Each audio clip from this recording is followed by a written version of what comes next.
నమస్తే, welcome to I dream. నేను మీ Madhuri. Depression ఇది ఇండియాలో దగ్గర 70% ఆఫ్ పీపుల్ ఈ డిప్రెషన్లో బాధపడుతున్నారు. ఇది గణాంకాల ప్రకారం. గణాంకాలు కాకుండా ఇంకా డిప్రెషన్లో ఉన్న వాళ్ళు చాలామంది ఉన్నారు. దీనిలోంచి బయటకు రావటానికి కొట్టుమిట్టాడుతూ ఉంటారు. అసలు డిప్రెషన్ ఎందుకు వస్తుంది, ఈ డిప్రెషన్ నుంచి బయటకు రావాలంటే ఏం చేయాలి? మనతో పాటు ఉన్నారు సైకాలజిస్ట్ వెంకట సుబ్బయ్య గారు. ఆయన అడిగి డీటెయిల్గా తెలుసుకుందాం. Hello sir. హలో, నమస్తే అమ్మా. ఎలా ఉన్నారు? బాగున్నానమ్మా. మీరు బాగానే ఉంటారు సార్. ఇప్పుడు నేను చెప్పినట్టు డిప్రెషన్ మనకి చాలా మంది డిప్రెషన్, ఇప్పుడు దగ్గర 70 to 80% పీపుల్ డిప్రెషన్లోనే ఉన్నారు.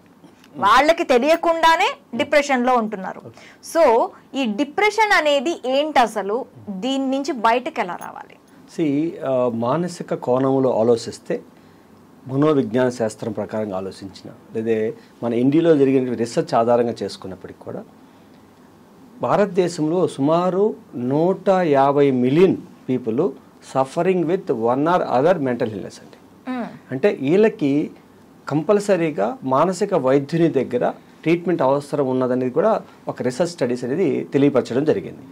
ఇలా చూసుకుంటే ప్రపంచ దేశంలో అంటే మనం ప్రతి ఒక్క విషయాన్ని గణాంకాల విధంగా చూసుకుంటే WHO అన్నది మన యొక్క గణాంకాల గురించి కానీ, ఒక ఎమర్జెన్సీ గురించి కానీ, ఒక ఫిజికల్ అండ్ మెంటల్ హెల్త్ గురించి కానీ WHOని మనం రెఫర్ చేస్తాం. ఆ విధంగా తీసుకుంటే మనం ఈ యొక్క డిప్రెషన్కి కారణభూతమైనటువంటి అంటే సూసైడ్ అంటారు కదా, ఆత్మహత్యా ప్రయత్నం చేసుకునేటువంటి జనాభా second leadest cause for the death. ప్రపంచ దేశంలో ఉన్నటువంటి జనాభాలు చనిపోతున్నారు కదా, ఎందుకు కారణం వల్ల చనిపోతున్నారు అంచనా చేసుకుంటే second most cause for the death అనేది సూసైడ్. సూసైడ్ అనేటువంటి ఒక లక్షణమే. సూసైడ్ అనేది ఒక రకమైనటువంటి క్యారెక్టరిస్టిక్స్ అనమాట, ఒక సిమ్టమ్. దీనికి ప్రాథమిక కారణం ఏంటి? డిప్రెషన్. డిప్రెషన్ అనేది ఏంటి, ఎలా ఉంటుంది? It's a emotional disorder. మనం చెప్పాలంటే శాస్త్రీయంగా ఇంటర్నేషనల్ క్లాసిఫికేషన్ ఆఫ్ డిసీజెస్లో మనం దీని మూడ్ అండ్ ఎఫెక్టివ్ డిజార్డర్లో డిప్రెషన్ ఒక కండిషన్ కింద మనం చదువుతాం. ఈ డిప్రెషన్లో ఎలా ఉంటుంది? Hopelessness, worthlessness, helplessness, feeling of suicide, feeling of loneliness, not interested having any activity, lethargic అనేటువంటివి లక్షణాలు కనిపిస్తూ ఉంటాయి. ఇప్పుడు మన సాధారణంగా ఒక వ్యక్తి మనం ఎలా చూస్తాం? ఓకే, ఆ వ్యక్తి మనం సోషబుల్గా మాట్లాడతాం, హాయ్ అంటాం, బాయ్ అంటాం, ఎలా ఉన్నాం పలకరిస్తూ ఉంటాం. ఆ వ్యక్తిలో ఈ డిప్రెషన్లో ఉన్న వ్యక్తికి ఇన్యాక్టివ్నెస్ అంటే గతంలో ఉన్నటువంటి యాక్టివ్గా ఇంటరాక్షన్ అనేది ఉండదు. గతంలో ఉన్నంత సోషల్ రిలేషన్షిప్ని మెయింటైన్ చేయరు, అలూఫ్గా ఉంటారు. అంటే డైలీ యాక్టివిటీస్ని ఏ విధంగా చేస్తున్నారు ఆ రూపంలో అదే విధంగా చేసేదానికి అవకాశం ఉండదు.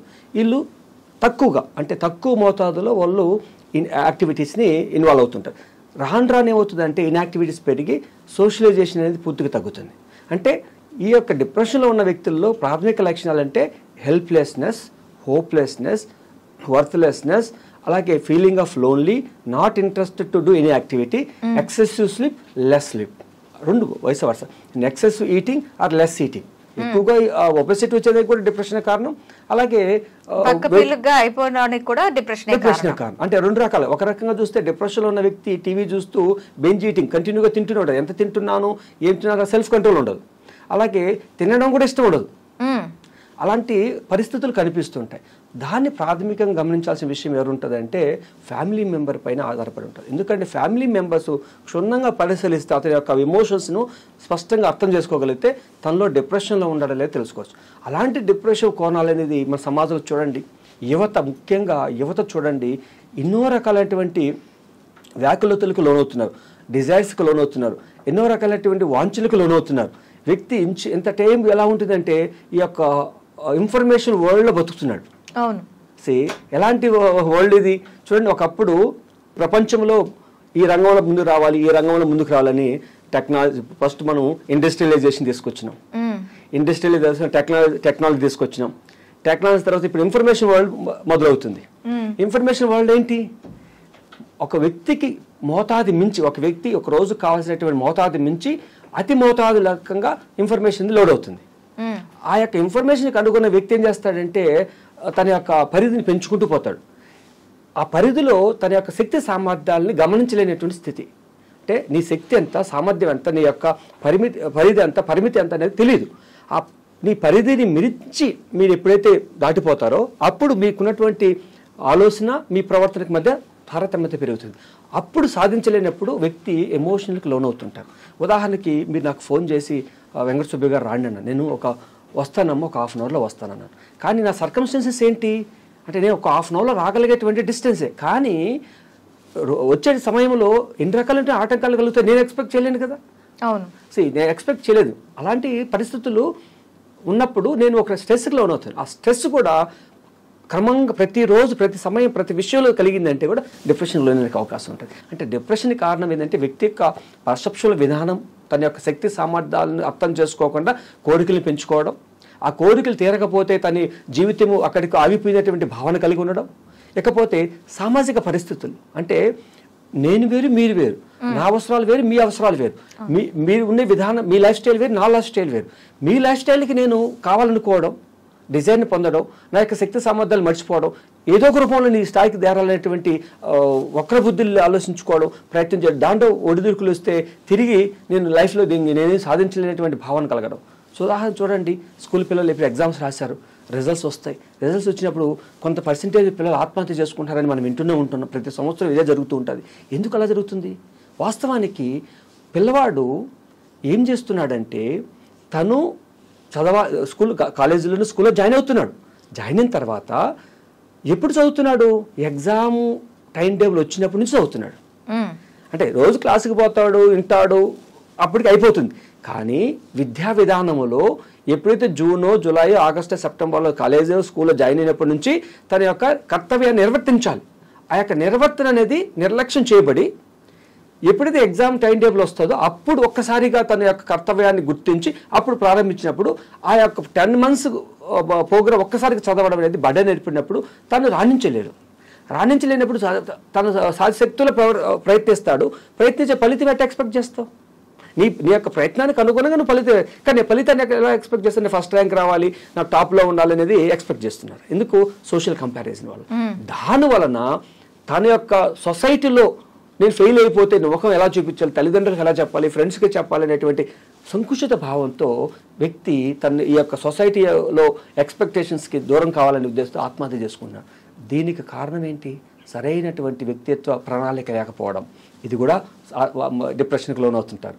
ఇకపోతే ఉద్యోగాలు చూడండి, సుమారు ఒక సంవత్సరానికి ఒక తెలంగాణలోనే ఒక తెలుగు రాష్ట్రాల్లోనే ఎన్ని లక్షల మంది ఇంజనీరింగ్ గ్రాడ్యుయేట్స్ అవుతున్నారండి. దీనికి సమానంగా ఇంజనీరింగ్ జాబ్స్ ఉంటాయండి? ఉండవు. ఈరోజు మెడికల్ ప్రొఫెషన్ కూడా అదే పరిస్థితికి వస్తుంది.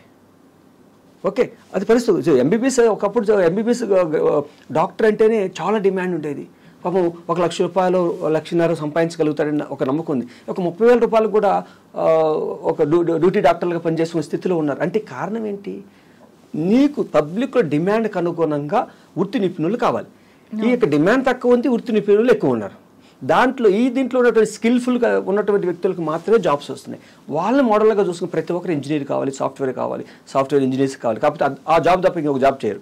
చూడండి, మీరు ఒక 10-15 సంవత్సరాలు చూస్తే ఇంజనీర్, నాట్ ఓన్లీ అది కాదండి, ఇప్పుడు ఇంజనీరింగ్ లో డిఫరెంట్ గ్రేడ్స్ ఉన్నాయి. మెకానికల్ అని, ఎలక్ట్రికల్ అని, సివిల్ అని, ఇవన్నీ కూడా మళ్ళీ సాఫ్ట్వేర్ వైపే అవుతున్నారు. అక్కడ ఉద్యోగ కల్పన అనేది ఉండట్లేదు. వీళ్ళంతా చదివింది ఒకటి, చేస్తున్నది ఒకటి అయిపోయింది. దాంతో ఏమవుతుంది అంటే ఒక్క సాఫ్ట్వేర్ జాబ్, మిగతా నెక్స్ట్ వచ్చే జనరేషన్స్ ఏంటంటే మేము కంప్యూటర్ సైన్స్ చేస్తే సరిపోతుంది, మాకు ఎలాగైనా ఇంకే ఇంజనీరింగ్ ఇది చేసినా కూడాను మా దానికి తగ్గట్టు వృద్ధి చేయం కాబట్టి మేము కంప్యూటర్ సైన్స్ చదువుకుంటే దానికి ఇప్పుడు ప్రెసెంట్ ఎక్కువ డిమాండ్ ఉంది. ఇప్పుడు మీరు బాగా గమనించండి, ఇదే అంటే డిమాండ్ ఉంది, దానికి కావాల్సినటువంటి స్కిల్స్ నీ దగ్గర ఉన్నాయా? నువ్వు ఆ స్కిల్స్ ఎలా డెవలప్ చేసుకుంటావు? ఆ నిరంతరమైనటువంటి ప్రాక్టీస్. ఈ 4 సంవత్సరాల కాలంలో నువ్వు నిరంతరంగా నీ సబ్జెక్ట్ పై ఎంత కమాండ్ తెచ్చుకుంటావు, ఎంత ప్రొఫెషన్స్ తెచ్చుకుంటావు, దాన్ని బట్టి నీ యొక్క జాబ్ అనేది ఆధారపడి ఉంటుంది. అక్కడ కూడా ఏమవుతున్నారు? నిర్లక్ష్య భావానికి లోనవుతుందా లేదా? నిర్లక్ష్య భావన మొదటి నుంచి చేయాల్సింది లాస్ట్ లో చేయడం అనేది. అంటే ఇక్కడ ఏమవుతుందంటే వ్యక్తి పరిధి అనేది నిర్లక్ష్యం చేయబడి పరిమితిని పెంచుకుంటూ పోతే అప్పుడు ఏమవుతుంది? నీ యొక్క మానసిక వ్యవస్థ అనేది కొలాప్స్ అవుతుంది. ఆ కొలాప్స్ వల్ల వ్యక్తి నిర్లిప్త భావానికి, అంటే తను క్రిటిసైజ్ చేసుకునే భావానికి ఏర్పడుతున్నాడు. నేను దేనికి పనికిరాను, నేను సాధించలేను, నేను ఘటన కాలేదు, నా లైఫ్ లేదు, నాకు ఎటువంటిది, అంటే నువ్వు నిందించుకునే పరిస్థితి ఎందుకు వస్తూ ఉంది అనే భావన అనేది ముఖ్యంగా డిప్రెషన్కి లోనవుతా ఉంది. ఎందుకండి బాబు, చాలా మంది పక్కింటి వాళ్ళు ఏదో కొనుక్కున్నా కూడా ఇక్కడ డిప్రెస్ అయిపోతూ ఉంటారు. 100%. That is a social learning థియరీలో మేము అదే చెప్తాం. నువ్వు చూసి తెలుసుకునేది, మీరు ఒక మాట జెలసీ అని అంటారు కదా, జెలసీ అనే భావనలో ఎదుటి వ్యక్తి చేసే ప్రవర్తన మనం చేయలేని సమయంలో తను చేస్తున్నది మనం అప్రిషియేషన్ చేయబడి మనం వాళ్ళని వ్యతిరేకిస్తూ ఉంటాం. అది ఒక రకమైన మానసిక వ్యవస్థలో ఒక రుగ్మతగా భావించవచ్చు. డెల్యూషన్స్ ఆఫ్ జెలసీ అంటాం. అంటే వాస్తవాన్ని కూడా గుర్తించలేనటువంటి జెలసీ భావన కలిగి ఉండడం. అంటే తను మనకంటే బెటర్గా బతుకుతుంది, ఉంటున్నారు, వాళ్ళ క్వాలిటీ ఆఫ్ లైఫ్ చాలా బెటర్గా ఉందంటే ఏంటి, దాని వెనకాల తన కష్టము, తన స్కిల్స్, తన యొక్క ప్రజెంటేషన్ ఉంది కనుకనే బతకగలుగుతున్నారు. మీరు కూడా ప్రవర్తించండి. అదే నీ పరిమితిలోనే వస్తాయి ఇవన్నీ కూడా. పరిధి ఏంటి, నీ యొక్క శక్తి సామర్థ్యాలను గుర్తించగలిగి దానికి అనుగుణంగా నీ యొక్క పరిధిని పెంపొందించుకోవడం. ఆ యొక్క పరిమితి ఏంటి, నీ యొక్క పరిస్థితికి అనుగుణంగా నువ్వు ఆలోచనలు పెట్టుకోవడం. ఇప్పుడు కంపారిజన్ ఎక్కడ వస్తుంది, నీ యొక్క పరిమితిని పెంచి ఆలోచించిన వల్లే అక్కడ స్ట్రెస్ కంపారిజన్. ఆ కంపారిజన్ ఏమవుతుందంటే నేను మానసిక క్షోభకు గురి చేస్తుంది. తర్వాత ఏది చేయాలనుకున్నా కూడా ఒక రకమైన మానసిక ఉత్సుకత ఉండదు. ఆ ఉండకపోవడం వల్ల ఏమవుతుందంటే వ్యక్తి నిర్లిప్త భావనకి లోనవుతాడు. ఈ యొక్క నిర్లిప్త భావనలో తనకు కొత్తగా క్రియేటివ్ యాక్టివిటీస్ కానీ క్రియేటివ్ థింకింగ్స్ అని తగ్గుతాయి. ఎప్పుడైతే డిప్రెషన్లోకి వెళ్తామో అప్పుడు ఆ వ్యక్తి ఇన్యాక్టివ్గా ఉంటాడు కనుక, ఇన్యాక్టివ్గా ఉన్నప్పుడు వ్యక్తికి ఫ్యూచర్ గురించి కానీ ప్రజెంట్లో యాక్టివిటీ గురించి కానీ పెద్దగా ఇష్టం ఉండదు. కనుక అలాగా కొనసాగుతూ పోతే వ్యక్తి సోషల్ విత్డ్రాల్, అంటే సొసైటీకి కాంటాక్ట్స్కి, సోషల్ కాంటాక్ట్స్ నుంచి దూరం అవుతూ వస్తాడు. దూరం అయి తను ఒంటరి చేసుకుంటాడు. ఒంటరి చేసుకొని ఒంటరిలో ఉన్నప్పుడు ఏమవుతుంది, తనకు ఏమీ లేదు, నాకు ఏమి జరగదు, నేను ఏమి సాధించలేనటువంటి ఇటువంటి భావనలకు లోనవుతాడు. ఆ భావనలు ఏం చేస్తుందంటే ఉంటే ఏంటి లేకపోతే ఏంటి, చనిపోతే బాగుంటుంది కదంటే భావంతో ముఖ్యంగా డిప్రెషన్ నుంచి చనిపోయడానికి అవకాశాలు ఎక్కువ ఉంటాయండి. కానీ మన సమాజంలో జాయింట్ ఫ్యామిలీ సిస్టమ్స్ ఉన్నప్పుడు ఇటువంటి సిస్టమ్ నుంచి ఆటోమేటిక్గా బయటకు వస్తూ ఉంటారు. అయితే ఇప్పుడు అన్ని కూడాను మోడరేట్ ఫ్యామిలీస్, సింగిల్ ఫ్యామిలీస్ అయిపోయాయి, న్యూక్లియర్ ఫ్యామిలీస్ అయిపోయాయి. సో ఇప్పుడు అలా ఫ్యామిలీస్ ఉన్నప్పటికి కూడాను ఆ డిప్రెషన్ నుంచి బయటకు రావడానికి, ఎందుకంటే వాళ్ళు ఉండేదే ముగ్గురు నలుగురు పిల్లలతో సహా నలుగురు వాళ్ళు ఆ డిప్రెషన్ లో ఉన్న వాళ్ళు కూడాను తీసుకురావడానికి ముందు ఫ్యామిలీ మొత్తం ఒకరిని చూసి ఇంకొకరు డిప్రెస్ అయ్యే దీంట్లో ఉంటున్నారు. సో ఎవరికి వారు డిప్రెషన్ నుంచి బయటకు రావాలి అంటే మెయిన్ ఎక్సర్సైజ్ ఏంటంటే, సింపుల్ ఎగ్జాంపుల్ చెప్తానండి. మీరు అడిగారు ఒక చిన్న ఫ్యామిలీ, మీరు అన్నారు కదా భార్య భర్త ఒక కొడుకు. భర్త ఈ మధ్య కాలంలో హార్ట్ అటాక్ వచ్చి చనిపోయాడు. ఒక 3-4 years బ్యాక్ చనిపోయాడు. ఆవిడ వాళ్ళ కొడుకు వాళ్ళ ఫ్యామిలీలతో కలిసి ఉండేదానికి ప్రయత్నం చేసింది. అంటే బ్రదర్ దగ్గర, పెద్ద బ్రదర్ దగ్గర, చిన్న బ్రదర్ దగ్గర ఉన్న తర్వాత అక్కడ కూడా తనలో ఎక్కడ సంతృప్తి లేదు, అక్కడ గొడవలు వస్తున్నాయి. అంటే తను వెళ్ళి వాళ్ళ బ్రదర్ భార్య పిల్లలతో ఉండడం అక్కడ అడ్జస్ట్ కాలేకపోతున్నారు. ఈమె లైఫ్ స్టైల్ వేరు, వాళ్ళ లైఫ్ స్టైల్ వేరు. ఆ లైఫ్ స్టైల్, ఈ లైఫ్ స్టైల్ మధ్య కాన్ఫ్లిక్ట్స్ వచ్చి అక్కడ అడ్జస్ట్ కాలేక బయటకు వచ్చారు. ఇంకో బ్రదర్ దగ్గర కుదరలు, అక్కడ కూడా కుదరదు, కరెక్ట్ కాదని చెప్పి తను సపరేట్గా ఉంది. ఇప్పుడు ఏంటంటే తను ఆ ఇల్లు గడవాలంటే తను జాబ్ చేయాలి. జాబ్ చేస్తే కొడుకుని సూపర్వైజ్ చేయలేదు. కొడుకుని సూపర్వైజ్ చేయలేకపోతే కొడుకు తన యొక్క లైఫ్ స్టైల్ పూర్తిగా మార్చేసుకున్నాడు. ఓకే, పూర్తిగా మొబైల్ ఫోన్ అడిక్షన్స్ కావడం, గేమింగ్ అడిక్షన్స్ కావడం, సరిగా కాలేజ్కి పోవడం, బింజ్ ఈటింగ్ అయిపోయి ఒబెసిటీ అయిపోవడం. ఆ అబ్బాయి తను చేయాల్సిన కర్తవ్యాన్ని కూడా చేయడం లేదు. ఈ మధ్యలో ఆమె అయిపోయింది. బేసికల్గా ఒక సింగిల్ లేడీ ఎలా ఉంటారు, భర్త లేనప్పుడు ఆటోమేటిక్గా హర్సెల్ఫ్ ఈజ్ అండ్ డిప్రెషన్. అవును, ఆ యొక్క డిటాచ్మెంట్ డిప్రెషన్ ఉంటుంది.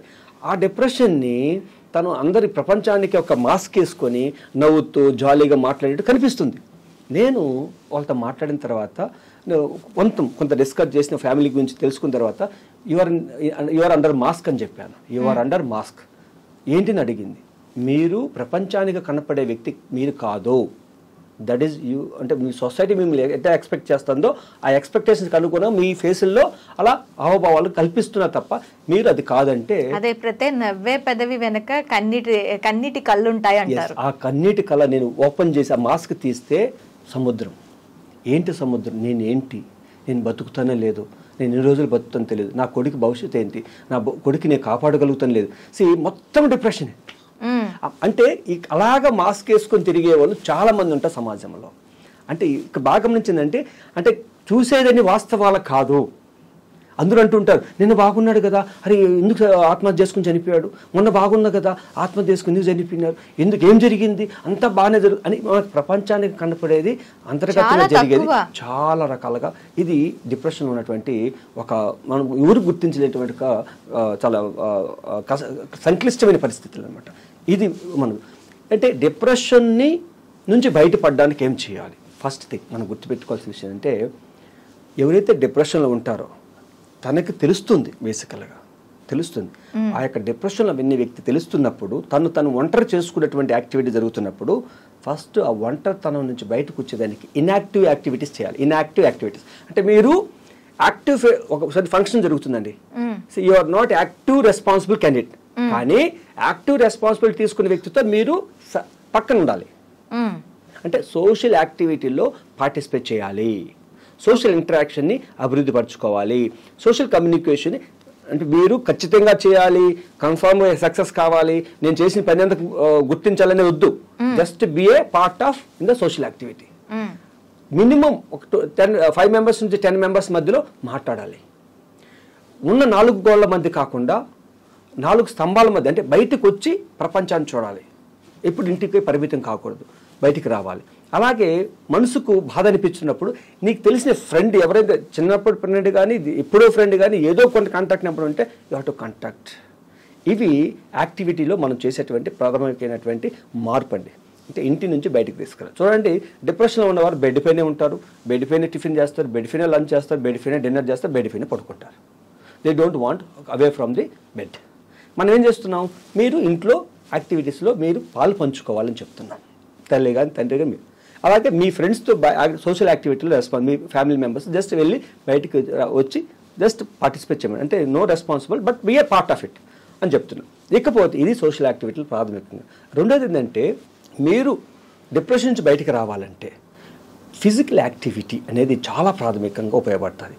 మీ యొక్క సెరోటోనిన్, డోపామిన్ అనేటువంటి న్యూరో ట్రాన్స్మిటర్ల మార్పు రావాలంటే daily 45 minutes to 1 hour physical activity అనేది మార్నింగ్ కానీ ఈవినింగ్ కానీ చేయగలిగితే దాని యొక్క న్యూరో ట్రాన్స్మిటర్ యొక్క ఇంబ్యాలెన్స్ని బ్యాలెన్స్ చేసేందుకు అవకాశం ఉంటుంది. ఇక మీరు చేయలేని పరిస్థితుల్లో ఉంటే, అంటే మీరు ఈ యొక్క స్థితిని చేయలేని, మీరు ఓన్గా చేసుకోలేకపోతారు, ఇనిషియేషన్ రావడం లేదు, ఎన్హెడోనీగా ఉన్నారు అన్నప్పుడు మనం ఏం చేయాలంటే మెంటల్ హెల్త్ ప్రొఫెషనల్స్ కలిసి దానికి కావాల్సిన సిస్టమేటిక్ థెరపీస్ ఉన్నాయండి. మైల్డ్ మోడరేట్ లెవెల్లో ఉన్నాయంటే కాగ్నిటివ్ బిహేవియర్ థెరపీ అండ్ అలాగే ఇటు సిస్టమేటిక్ థెరపీస్ ఉన్నాయండి. అంటే కాగ్నిటివ్ బిహేవియర్ థెరపీ అంటే బిహేవియర్ ద్వారా మీలో వచ్చే ఆలోచన తీరును మార్చి మీ యొక్క లైఫ్ స్టైల్ మాడిఫికేషన్ చేయడం ముఖ్య కర్తవ్యంతో చేసేటువంటి థెరపీ అండి. ఇది చాలా ఉపయోగపడుతుంది. ఇక మైండ్ఫుల్నెస్ బేస్డ్ కాగ్నిటివ్ థెరపీ అండి. మైండ్ఫుల్నెస్ బేస్డ్ కాగ్నిటివ్ థెరపీ అనేది కూడా చాలా ఉపయోగపడుతుంది. అంటే ఏంటి మైండ్ఫుల్నెస్ బేస్డ్ కాగ్నిటివ్ థెరపీ? ఒక వ్యక్తికి ఎన్నో సమస్యలు ఉంటాయి, ఎన్నో ఆలోచనలు ఉంటాయి, ఈ ఆలోచన థాట్స్ అనేవి వస్తూ ఉంటాయి, నెగిటివ్ థాట్స్ కానీ positive. Let it come and go. Unconditionally you should allow the thought and it will pass. Thought will not sustain for ever. చూడండి, ఒక సరాసరి ఒక వ్యక్తికి 70 నుంచి 80 వేల థాట్స్ వస్తాయి ఒకరోజు. నేను అబ్జల్యూట్లీ చెప్పలేను, కానీ ఒక సుమారు ఒక 75,000 నుంచి 80,000 థాట్స్ వస్తాయి. అన్ని థాట్స్ వస్తాయి అని ఆలోచిస్తున్నాను. మీకు దాంట్లో యాక్టివిటీ చేసేటివి కొన్ని మాత్రమే మీకు ప్రభావితం చేస్తూ ఉంటాయి. ఆ కొన్నిటి వల్ల మీరు బాధపడుతుంటారు. ఆ కొన్నిటి నుంచి మీరు బయటపడాలంటే మీరు ఏం చేయాలంటే let it come and go. ఇది యాక్చువల్గా ఈ మైండ్ఫుల్నెస్ కాగ్నిటివ్ థెరపీస్ అనేది ఎలా ఉంటుందంటే, మనం బుద్ధిస్ట్ కాన్సెప్ట్ మనం చూడగలిగితే, వినగలిగితే, చదవగలిగితే, unconditional concentration on what you are doing it. ఇప్పుడు మీరు చేసే పని పైన ఎటువంటి కండిషన్ లేకుండా చేయడం. ఇప్పుడు మీకు ఒక నెగిటివ్ థాట్ వచ్చినప్పుడు మీకు బాధ అనిపించింది, తర్వాత దాన్ని అలా పరిశీలిస్తూ ఉంటాం, వెళ్ళిపోతుంది. అలాగా మీరు గాలి పీల్చుకుంటున్నారు, నెమ్మదిగా గాలి పీల్చుకుంటే గాలి శ్వాస ఎలా నోసల్ ట్రాక్ నుంచి చెస్ట్లోకి వెళ్తుంది, లంగ్స్లోకి వెళ్తుంది, బాడీలోకి వెళ్తుంది, అలా ఎలా బయటికి పోతుంది. జస్ట్ పరిశీలించడమే, వితౌట్ ఎనీ కండిషన్. ఇలా జరగాలి, అలా జరగాలి, ఇలా రావాలి, అలా రావాలి, no conditions. Just it go, come and go. Simple logic. ఈ మైండ్ఫుల్నెస్ బేస్డ్ కాగ్నిటివ్ థెరపీలో మేము ఏం చెప్తామంటే, సింపుల్ లాజిక్. మీరు ఒక పెద్ద హిల్ స్టేషన్ పైన నిలబడుకో ఉంటే ఆ హిల్ స్టేషన్ ఎలా ఉంటుందంటే చాలా పచ్చగా చెట్లతోనూ, చాలా ఎత్తైనటువంటి చెట్లతోనూ, చాలా మబ్బులతో అలా ఉంటుంది కదా, అటువంటి ప్రదేశం మీరు నిలబడుకో చూస్తూ ఉన్నప్పుడు ఆ చెట్లు వెనకాల క్లౌడ్స్ వెళ్ళిపోతూ ఉన్నట్టు గమనిస్తూ ఉంటే మీ నెగిటివ్ థాట్ని ఆ యొక్క క్లౌడ్స్ పైన ప్రజెంటేషన్ చేసి, అంటే మీ యొక్క నెగిటివ్ థాటే ఆ యొక్క క్లౌడ్ అనుకుంటే ఆ క్లౌడ్ ఎలా ఉంటుంది, వెళ్ళిపోతుంటుంది. అలాగే యూ జస్ట్ అబ్జర్వ్ ఇట్, అలా వెళ్ళిపోతుంటాయి. మీ నెగిటివ్ థాట్స్ అన్ని కూడా మీలో బాధాకరంగా ఇబ్బందికరంగా ఉన్న ఆలోచనలు అన్నింటిని కూడా ఆ యొక్క క్లౌడ్స్ పైన అలాగా స్కాన్ చేసేయండి. ఎన్ని థాట్స్ వస్తే put on the cloud, see and observe it and concentrate on the breath, అంతే. అలా అవుతుంది. After some time you are not getting any thoughts. Sudden time period తర్వాత సార్ నాకేం అనిపించడం లేదు, లెట్స్ గో హెడ్, రిలాక్స్. అంటే ఇక్కడ ఏమవుతుందంటే వ్యక్తి ప్రతి ఒక్కరికి ఆలోచనలు వస్తాయి. ఆలోచన మీరు ప్రతిస్పందించినప్పుడే అది సమస్యాత్మకంగా మారుతుంది. ప్రతిస్పందన మీరు యాక్షన్ కంట్రోల్ చేస్తే the thought will come and go. Then where is effect? ఇప్పుడు మీరు నన్ను తిట్టారండి, బాగా తిట్టేసినారు, నేను హ్యాపీగా మిమ్మల్ని చూస్తూ నిలబడుకున్నాను. తిట్టినారా మీకు ఏమనిపిస్తుంది? ఇంకెంత తిట్టినా ఇంతే అని చెప్పి పక్కకి వెళ్ళిపోతాను. ఏం తిట్టేది ఆయన ప్రతిస్పందించి ఇప్పుడు మనం ఏం చేస్తున్నాం? ఏం చేయట్లేదు. ఇప్పుడు నేను కూడా అదే చేస్తున్నాను. మైండ్ఫుల్నెస్ కాగ్నిటివ్ థెరపీలో నేను చేస్తున్నానంటే the thought will come, it will give some emotion, it will give some feelings, it will give some sort of actions. I am not responding to the action. After some time it will go. It will not sustain. కొంతకాలం తర్వాత ఏమవుతుందంటే ఇటువంటిది వచ్చినా కూడా ప్రతిస్పందించడు. అదే మన జిడ్డు కృష్ణమూర్తి గారు కూడా ఫిలాసఫీలో అదే చెప్తారు. Why you are reacting it. ఫిలాసఫీలో అదే చెప్తారు. ఎందుకు నువ్వు ప్రతిస్పందిస్తావు, ఎందుకు రియాక్ట్ అవుతున్నావు, జరుగుతుంది, జరగడం మానుతుందా? జరుగుతుంది. Just observe it. అది ఇది మైండ్ఫుల్నెస్ కాగ్నిటివ్ థెరపీలో అద్భుతమైన విషయం ఏంటంటే ఈ మైల్డ్ మోడరేట్ లెవెల్ ఆఫ్ డిప్రెషన్ని ఈ యొక్క థెరపీ ద్వారా చాలా ఎఫెక్టివ్గా ట్రీట్మెంట్ చేయొచ్చు. ఇంకా సివియర్ కండిషన్లో ఉండి సూసైడల్ టెండెన్సీ సివియర్గా ఉన్నప్పుడు, రిస్క్ ఉన్నప్పుడు, అప్పుడు ఎటువంటి నిర్లక్ష్యం చేయకుండా ఎఫెక్టివ్ మెడికల్ ట్రీట్మెంట్ ఉన్నాయండి. ఇప్పుడు ఒకప్పుడైతే తక్కువ ఉండే, ఇప్పుడు చాలా ట్రీట్మెంట్స్ ఉంటాయి. మంచి మెడిసిన్స్, ఎఫెక్టివ్ మెడిసిన్స్ వచ్చాయి. ఆ మెడిసిన్స్ సైకియాట్రిస్ట్ ఇస్తారు. ఆ యొక్క సైకియాట్రిస్ట్, క్లినికల్ సైకాలజిస్ట్, ఫ్యామిలీ యొక్క సూపర్వైజన్లో. అంటే దీనికి ఖచ్చితంగా మెడిసిన్ అవసరం అంటారా? మీరు ఇప్పుడు చెప్తున్న ఎక్సర్సైజెస్ సరిపోవంటారా? లెవెల్స్ని బట్టి. ఇప్పుడు ఎందుకంటే లైఫ్ అనేది థాట్ అనేది మనం ఎలా మారుతుందో చెప్పలేం. ఉదాహరణకి థాట్ ఎంత పవర్ఫుల్ అంటే ఒక వ్యక్తిని చంపడానికి కొన్ని సెకండ్లు కూడా సరిపోవు. ఉదాహరణకి నేను మిమ్మల్ని చంపాలనుకుంటే నా దగ్గర గన్ అవసరం, గన్ ట్రిగర్ చేయాలి, ఆ బుల్లెట్ వచ్చి మిమ్మల్ని తగలాలి, మీరు గాయపడాలి, గాయం తర్వాత ఒక ఆర్గాన్ డ్యామేజ్ అవ్వాలి, చనిపోయే time take time. But thought never have a time. ఒక థాట్ అనేది మనిషిని సెకండ్లో చంపవచ్చు. Just minutes to seconds to minutes, that's it.